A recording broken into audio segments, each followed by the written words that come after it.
Bismillahirrahmanirrahim. Assalamualaikum warahmatullahi wabarakatuh. Perkenalkan, nama saya Irwan Nuryana Kurniawan dari Program Studi Psikologi, jurusan Psikologi, Fakultas Psikologi, Universitas Islam Indonesia.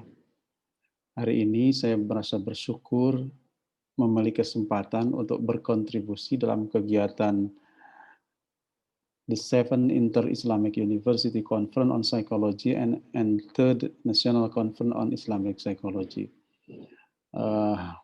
Alhamdulillah, hari ini saya mencoba untuk memaparkan hasil penelitian yang saya kasih judul Evaluasi Properti Psikometrik Skala Ikhlas.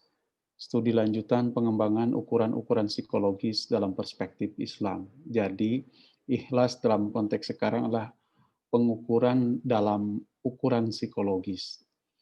Oke. Riset ini diinspirasi, didorong oleh peringatan dari Allah Subhanahu wa taala, dorongan dari Allah Subhanahu wa taala.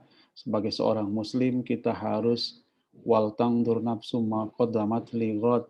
Hendaklah setiap diri memperhatikan apa yang telah diperbuatnya untuk hari esok, hari akhirat. Orang-orang yang senantiasa mengorientasikan apapun kegiatannya untuk akhiratnya, maka Allah tegaskan inna akhlasnahum bi khalisatin zikrozar. Mereka mengingat akhirat berada dalam hati mereka, beramal untuk akhirat adalah waktu pilihan mereka, ikhlas merasa diawasi Allah selalu menjadi sifat mereka.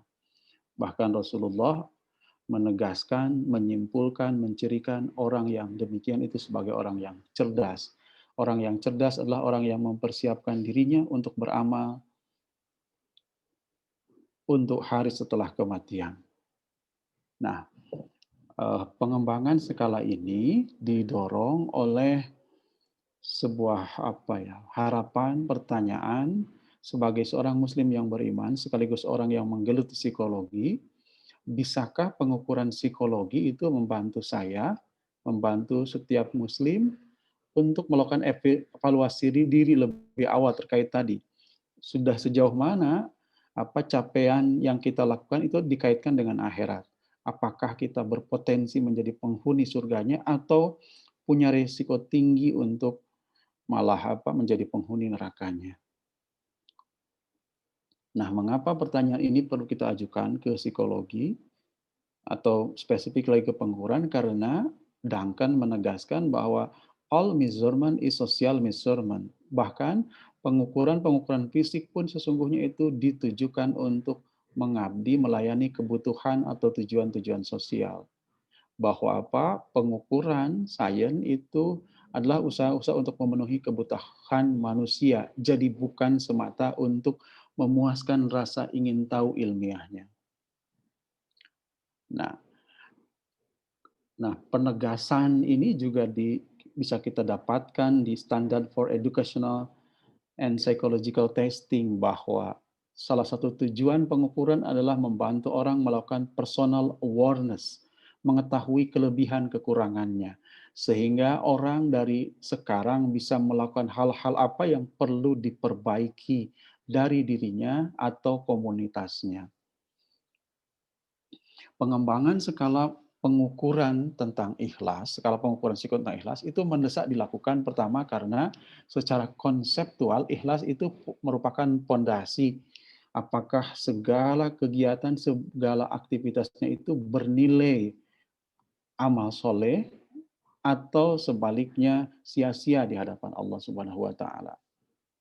Kedua, pengembangan dan evaluasi berkelanjutan tentang skala ikhlas perlu dilakukan karena misalkan ada sebuah skala yang dikembangkan Sizana dan Hazam, peneliti menemukan dugaan sangat kuat terjadi deprivasi dari konsep awal ikhlas yang sifatnya tekstual, yaitu Al-Quran dan Al-Hadis, menjadi indikator-indikator kontekstual ikhlas yang dipahami, dialami, dirasakan oleh para partisipan yang menjadi narasumber ketika sang peneliti mengembangkan item-item skala ikhlasnya.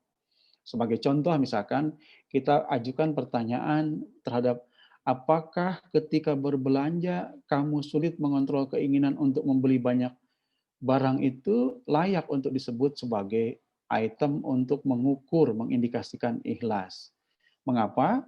Ketika secara konseptual ikhlas didefinisikan sebagai mengesahkan Allah Ta'ala dalam tujuan dari sebuah ketaatan yang dilakukan, maka apakah mampu mengontrol keinginan untuk membeli banyak barang ketika berbelanja bisa disebut sebagai indikator ikhlas. Nah, mengapa pertanyaan itu patut kita ajukan? Karena item tersebut tidak secara eksplisit menjelaskan alasan apa, untuk siapa yang bersangkutan mengendalikan keinginannya dari membeli banyak barang, sehingga pantas layak disebut sebagai indikator ikhlas. Nah, mestinya untuk mencegah hal tersebut, kita membatasi diri hanya pada penjelasan level tafsir Al-Quran, Al-Hadis, dan ilmuwan Muslim, sehingga yang dimaksud ikhlas adalah ikhlas sebagaimana yang secara tekstual itu didefinisikan sebagai ikhlas. Maka yang patut menjadi sumber rujukan adalah mereka, orang-orang yang senantiasa berhukum, mengambil hukum berdasarkan Al-Quran dan Al-Hadis. Nah, mendasarkan pada tafsir Ibnu Katsir, Asy-Sya'di, dan Az-Zairi tentang ikhlas, Kurniawan menemukan ada 30 ayat Al-Quran yang berkaitan dengan konsep ikhlas karena mereka sama-sama menggunakan konsep dasar, huruf dasar pembentuk ikhlas, yaitu kholaso. Nah, dari telusur tersebut, kemudian Kurniawan menyusun 20 item untuk mengungkap sejauh mana seorang muslim yang beriman membersihkan, mensucikan, mentauhidkan tujuan, niat, maksud untuk setiap keyakinan, perkataan, dan perbuatan yang dilakukannya. Oke, termasuk ketika berinteraksi dengan Tuhannya.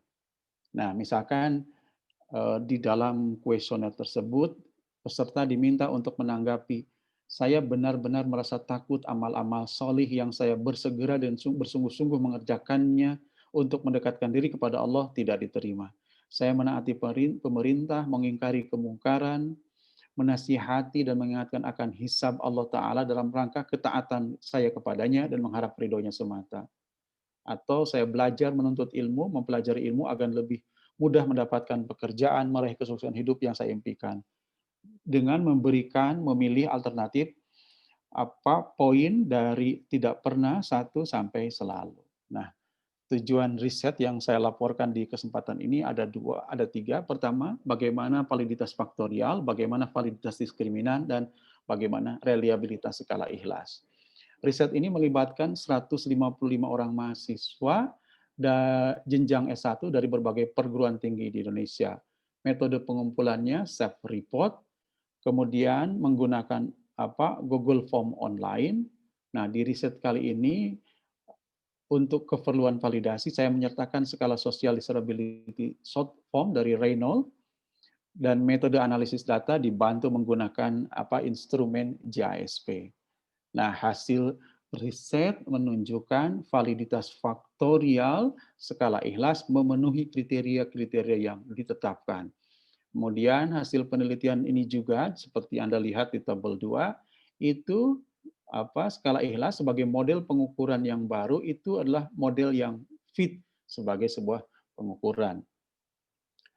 Nah, hasil ini menunjukkan bahwa adanya bukti awal validitas faktorial skala ikhlas.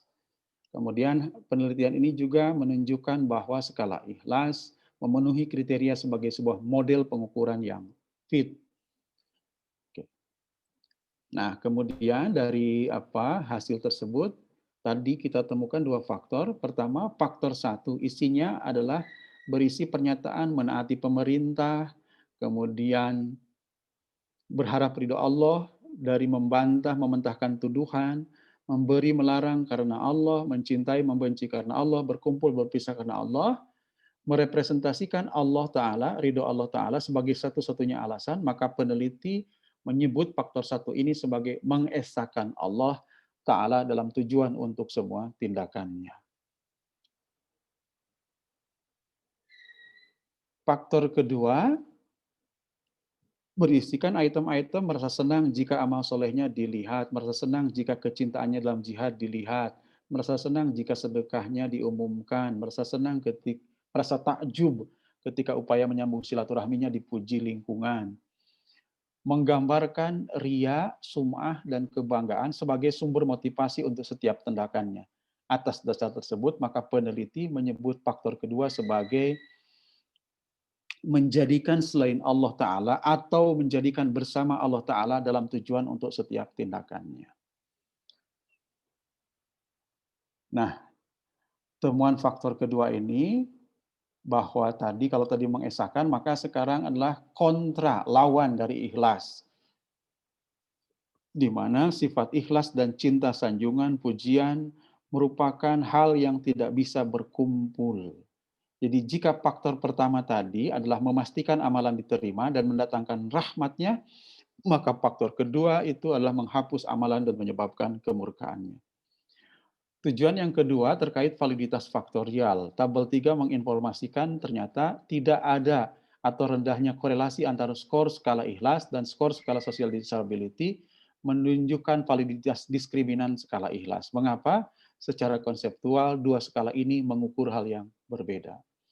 Hasil yang tujuan yang ketiga dijawab di tabel 4, 5, dan 6 menginformasikan bahwa skala ikhlas mampu menghasilkan konsistensi hasil pengukuran yang memuaskan. Kenapa? Karena di atas kriteria minimal yang ditetapkan oleh Nunnally sebesar 0,7, yaitu sebagai memuaskan atau good. Ini reliabilitas untuk masing-masing subskala tadi, faktor 1 sama faktor kedua. Nah, meskipun skala ini memperlihatkan bukti awal properti psikometrik yang memuaskan, akan sangat menarik untuk dikaji pada penelitian selanjutnya jika skala ini diuji menggunakan pendekatan ras model. Nah, keuntungannya apa? Dengan pengujian model ras ini, maka kita akan tahu apakah skala ikhlas sebagai model pengukuran sifat laten memenuhi kriteria sebagai instrumen yang berkualitas, menghasilkan skala linier, bisa menangani data yang hilang, memberikan estimasi yang tepat, bisa mendeteksi outlier dan misfit, dan replicable. Kesimpulannya, penelitian ini memperlihatkan skala ikhlas memiliki bukti empirik awal yang memuaskan terkait validitas faktorial, fit sebagai model pengukuran, validitas diskriminan, dan reliabilitas sebagai instrumen pengukuran psikologi yang baru yang diinspirasi oleh perspektif Islam. Saya kira demikian. Terima kasih. Alhamdulillahirrabbilalamin. Mudah-mudahan sedikit yang bisa disampaikan menjadi amal soleh, menjadi amal yang diterima, ilmu yang bermanfaat. Subhanaka Allahumma wa bihamdika asyhadu an la ilaha illa anta astaghfiruka wa atubu ilaik. Terima kasih. Assalamualaikum warahmatullahi wabarakatuh.